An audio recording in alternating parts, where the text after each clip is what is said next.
Em nosso estudo de hoje, a lição 56 do livro Rumo Certo tem por título Perdoar e Compreender. Muita gente perdoa, no entanto não compreende, e muita gente compreende, todavia não perdoa. Muitos companheiros se alheiam às ofensas recebidas procurando esquecê-las, mas querem distância daqueles que as formulam sem lhes entender as dificuldades, e outros muitos compreendem aqueles que os molestam, entretanto não lhes desculpam os gestos menos felizes. Perdoar e compreender, porém, são complementos do amor e impositivos do aceitar os nossos companheiros da humanidade tais quais os são. Refletamos nisso, reconhecendo que o entendimento e a tolerância que os outros solicitam de nós são a tolerância e o entendimento de que nós todos necessitamos deles. É possível que nos haja ferido e igualmente provável tenhamos ferido alguém. Alguém terá errado contra nós e teremos de certo errado contra alguém. Pondera isso e compadece-te de todos os ofensores. Quem te prejudica talvez age sobre a ação compulsiva da necessidade. Quem te menospreza possivelmente sofre a influência de transitórios enganos.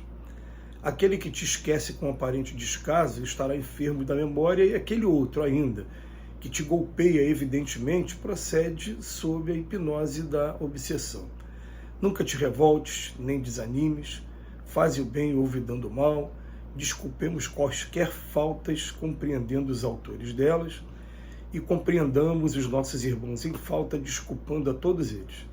Todos somos filhos de Deus e espíritos eternos em burilamento incompleto. O amparo espiritual que doemos agora a favor de alguém será o amparo espiritual de que precisaremos todos da parte de outro alguém.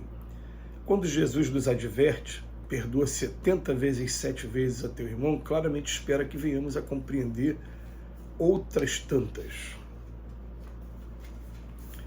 Bem, uma frase de impacto. Muita gente perdoa, no entanto não compreende. Muita gente compreende, todavia não perdoa. É uma frase para a gente meditar bastante. A gente pode fazer uma comparação com a situação que a gente vive hoje aqui no país. Vamos tentar imaginar a pedagogia do nosso pai. Vamos imaginar que o nosso país, com toda a dificuldade que tem, com todos os problemas que a gente enfrenta, a gente tenha conseguido chegar a um nível de tolerância muito maior do que em outros países. Tolerância religiosa, por exemplo. O nosso país vive um ecletismo e, ao mesmo tempo, um ecumenismo espetacular se comparado com outros países. Existe intolerância? Existe. As exceções existem, mas a regra, a gente tem essa coisa com a liberdade religiosa, sim. E até mesmo com a aceitação, né? Por exemplo, na luta contra o racismo. Existe racismo no Brasil? Existe. Mas o racismo do Brasil, a gente há de convir que ele é bem menor do que em países que deixam a gente com a boca aberta quando a gente começa a ver as histórias. A homofobia no Brasil, ela é bem menor do que países em que a gente descobre que homossexuais são fuzilados, são discriminados de uma maneira muito mais intensa do que aqui, como um dia já foi aqui também. Então o que acontece? Aí o pai, observando que o nosso povo aqui conseguiu atingir, por ser o Brasil o coração do mundo, pátria do Evangelho, esse nível, o que ele faz? Ele manda para a gente, para conviver com a gente, para que o processo educativo se faça, pessoas radicais. E aí, nesse radicalismo, a gente lembra que Jesus fala: é necessário que os escândalos venham, mas ai daqueles que provocarem o escândalo. Vai ter choque, vai ter choque, vai ter conflitos de opiniões, vai ter conflito, vai ter agressões verbais, agressões físicas, vai ter, mas fazem parte de um processo evolutivo. Quando a gente começa a ter essa noção de como o pai, de maneira pedagógica, faz isso com a gente começa a ter um pouquinho mais de compreensão além do perdão.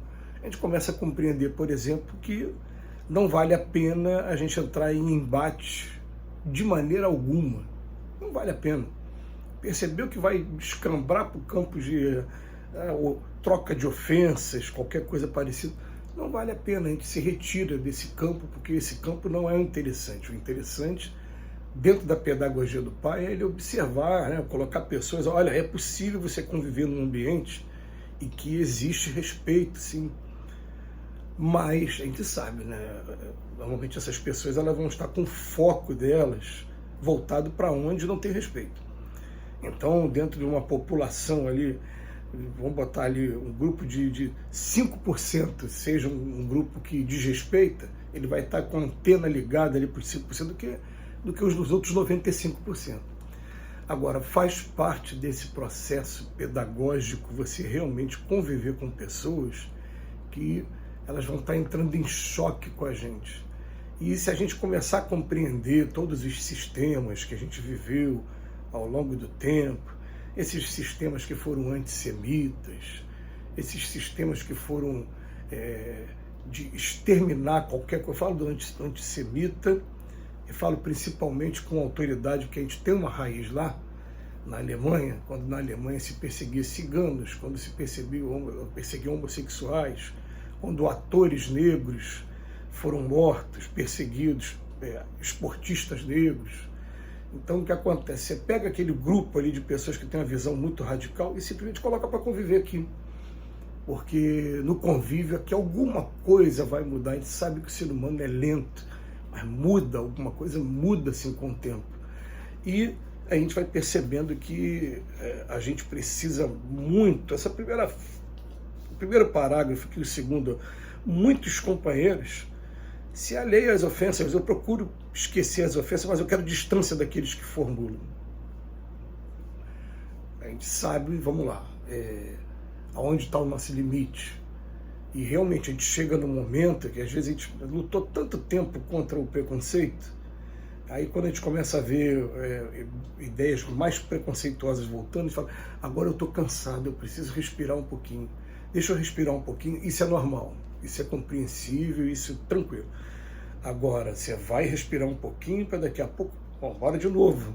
Vamos continuar o processo educativo, porque o processo educativo é esse. Nós somos alunos e professores uns dos outros. Então aí a gente começa a entrar não só no perdão, mas também na compreensão. E o outro fala, compreendem. A gente compreende aqueles que mas não desculpo de jeito nenhum, não perdoo de jeito nenhum. Emmanuel conseguiu tocar num ponto do estudo do perdão, que é um estudo espetacular. Quando estuda o perdão, a gente pensa o seguinte, perdoar não é esquecer, esquecer é amnésia. Perdoar é lembrar do fato, e quando lembrar do fato, não sentir mais nenhum sentimento pesado de animosidade, ou principalmente qualquer desejo de vingança. Aí sim, esse que a gente deve combater mesmo. Agora, bem, não sentir isso, eu perdoei. Vou usar um exemplo que eu sempre uso, uma briga de infância. Eu olho para o meu primo hoje, eu amo meu primo, mas quando a gente era criança, a gente teve uma briga feia. Ele me deu uma pedrada, eu quase fiquei cego. Eu vou esquecer a pedrada? Não esqueça a pedrada. Mas eu vou lembrar muito mais de tudo que a gente viveu junto. Ele foi meu padrinho de casamento, eu fui padrinho de casamento dele, e dos momentos que a gente está junto, porque na verdade eu não tive irmão homem nessa encarnação, ele fez o papel do meu irmão. Isso é perdão. Perdão não é esquecer. Então a gente vai lembrar e até mesmo vou compreender. Então foi nesse ponto aqui, a gente era criança, a gente era inconsequente, a gente não sabia o que estava fazendo, inclusive eu me lembro que até nessa atitude de jogar a pedra e ter me acertado, o arrependimento veio logo imediato, mas aí a coisa já tinha acontecido. Então tem a compreensão desse ponto. E aí sim, vou continuar convivendo com a pessoa, mesmo sabendo que a pessoa vai ter essa dificuldade, vai ter essa divergência com relação a mim. A família é o ambiente principal para a gente aprender a desenvolver perdão e compreensão. Se a gente conseguir fazer isso no ambiente familiar, daqui a pouco a gente começa a levar a experiência para fora, e daqui a pouco a gente começa assim a perdoar e compreender de maneira real mesmo, viva, a todos aqueles que estão convivendo com a gente nos outros ambientes.